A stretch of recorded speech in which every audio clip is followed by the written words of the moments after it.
Loan servicing. As I mentioned, this is one of the main services Private Capital Group offers. Immediately after a new loan funds, PCG monitors the borrower's progress in accomplishing their exit strategy and provides any assistance it can to increase the likelihood of timely repayment. So after a loan is made, Private Capital Group doesn't just sit back and say, okay, we hope the borrower pans out and pays its loan off in time, or that the property is valued high enough for us to liquidate. PCG actively participates in the loan servicing to make sure the borrower is improving the property or doing whatever it said it would do in making sure that the loan is paid off in a timely manner. PCG also communicates with the borrower and disseminates that information to the lenders in the form of loan updates. Those usually come out once a month, sometimes 2 weeks, or as appropriate. If there's something that develops that is of great concern, or more likely of great benefit for the lenders to know, that information will be passed on as it's received. And then payments from the borrower are divided pro rata by PCG and dispersed to the lenders associated with a particular loan. So PCG keeps a full accounting of the amounts owing. Any lender any day can say, what is owed by the borrower, what has been paid by the borrower, or if a monthly payment is coming in by the borrower, what will my portion be? And the lenders, as they participate in loans, are able to make those calculations in due time themselves because they have a copy of the documents. But our customer service and client service division is there to answer those questions daily. On with loan servicing. If the borrower defaults on a loan, PCG handles all the extension or forbearance negotiations as approved by the lenders associated with that loan and directs the pursuit of any legal action if necessary, including foreclosure. So we never anticipate that a borrower won't pay us off because we make sure that the underwriting gives a better shot of the borrower paying us off than not. But in some cases, there is necessary action that needs to take place, and in those cases, PCG coordinates that so that each lender isn't daunted with the task or the burden of doing so themselves. But any decision that is made, whether it's a legal decision or a pursuit of forbearance or foreclosure, an extension agreement, any of those decisions made, or anything that is proposed by a borrower, that information is given to the lenders to make a collective decision, a majority decision, and then to be reported back to the borrower. PCG never makes the decision for the lenders. In the event that the lenders assume ownership of the collateral securing the loan, PCG facilitates the marketing and sale, or in some cases leasing of the property. It has a property management company that it works with quite often in liquidating or leasing the property. So those strategies are developed if, in some cases, Private Capital Group or its lenders foreclose on a property. And through the last few years, though in its first years, Private Capital Group didn't see many foreclosures.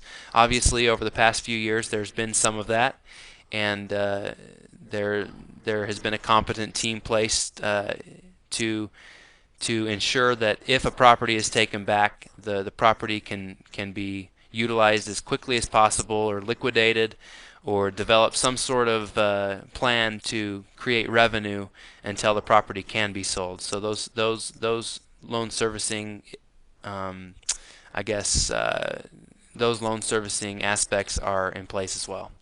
Closing and final accounting. When a borrower is ready to pay off a loan, PCG coordinates each transaction, and those services include providing official payoff statements to the borrower, coordinating the release documents that say once a loan is paid off that recorded first lien will be released, and the receiving and dispersing of the final payoff. So the lenders will know what that is, and once the payment is received, PCG will coordinate the disbursement and get the best wishes of how that will be dispersed with each lender. PCG also keeps a full accounting of the loan transactions after the loan closes, and it will disseminate a final statement showing annualized rate of return, interest income received, final term, payoff date. We know that those things are important, especially come tax season, for each lender's own reporting purposes, and so those things are provided upon payoff. Other pertinent information. PCG, as an agent, retains custody of all documents. All loan documents are disseminated to lenders immediately after loan fundings and are available upon the lender's request. So to ensure that each lender knows what it is involved in and there's no questions, those documents are given to each lender.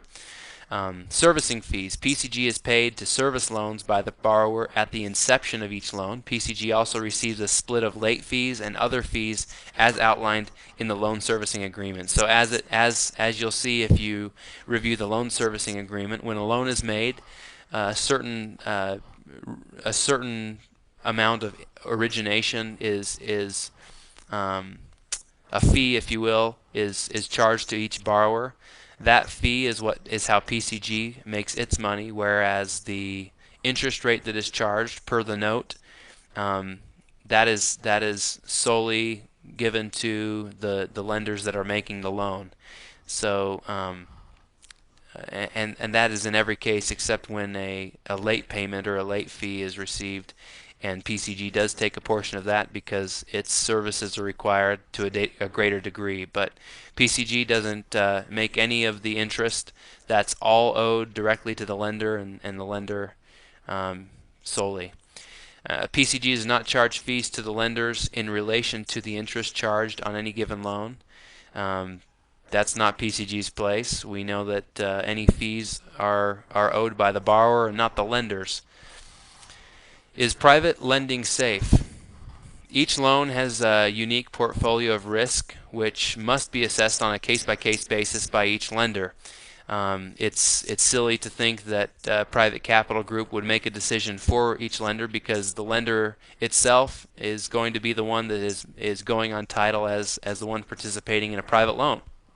PCG makes no representations regarding risk or the lack thereof with regard to any particular loan. However, common risk factors associated with the lending include default risk, fraud potential, environmental liability associated with the collateral, bankruptcy of the borrower or the guarantor, significant erosion of the value of the loan collateral, macroeconomic factors, loss of title or other title insurance issues. There's a lot that needs to be considered when you're making a private loan, and all of that is hopefully addressed in the underwriting, but the decision comes down to each lender and each lender's risk portfolio, and those things that were just mentioned need to be considered. How can each private lender mitigate that risk? The primary method for mitigating risk is to fully understand each loan, and that can be done by number one, reviewing all the due diligence materials, number two, asking any questions that may be present, and number three, being prepared to hold the property for a significant period of time. Generally, though, the list below contains guidelines followed by PCG to mitigate risks on all loans. Number one is a low loan to value ratio. The LTV ratio needs to be from 30 to 60%, or private capital group will rarely look into underwriting, let alone submitting that loan to its lenders or presenting it to its network of lenders. Cross-collateralization. Encumbering several assets may lower the LTV to acceptable limits and offset some liquidity risk. So if the loan is spread between 3 or 4 properties and those can all be sold for different amounts, that diversification can help in the case of foreclosure. Number 3 would be reasonable quick sale value. So rather than looking only at the appraised value or the value that would potentially be assigned to the property once it's improved, more often PCG will consider the quick sale value. What can the property be sold in, say, 15 or 30 days if a foreclosure were to take place? And in the high majority of cases, it's rare that PCG would take anything but a first lien on the collateral. So each lender would receive a first lien position commensurate with the amount lent, from the participation amount. It's rare that a second lien loan will be made because there's just so much risk in this economic climate. Number 5 would be full recourse lending. So if something happens with the property where it cannot be liquidated, or the value is not there anymore, and the amount lent cannot be quickly and effectively paid off by the liquidation of the property, then we, as private capital group, require full recourse against the borrower so that they, as guarantors, can make up the deficiency or the full loan amount in some cases. How can each private lender start lending? An individual interested in private lending who would like to contract with PCG must first pass through a screening process. It's important to PCG that its lenders are competent and understand what private lending is all about. And this webinar, as well as the loan servicing agreement and a discussion with our customer service people, those things are important to ensure that you're ready to be a private lender, at least one that is contracted with PCG. Also, Private Capital Group will only work with generally sophisticated individuals who are reasonably capitalized and can assume the risk of private lending. It's just unfair to a lender if a lender is lending its last $25,000, and if they lose that $25,000, or if that $25,000 is wrapped up for 3 years because a property had to be foreclosed upon, those are things that need to be considered. So it's important that PCG is dealing with sophisticated and well capitalized individuals. And then the minimum amount that may be lent on an individual loan is currently $25,000. And that's because anything smaller just makes the note so long, and it's important that that 25,000 be the number. The screening process includes an interview, submission of the complete lender suitability checklist, and the execution of a loan servicing agreement. And as I mentioned, those things will come in due time as you make a decision based on your own knowledge and as you collect information. And that does it. We hope that you will let us know as soon as possible what your questions are. PCG can be contacted at 801-216-8850, or you can email us at pcg@privatecapitalgroup.com, or go ahead and get with the person that introduced you to this webinar, and they can help you understand what the next steps are in creating a relationship with Private Capital Group and learning more about how to become a private lender. Appreciate your time.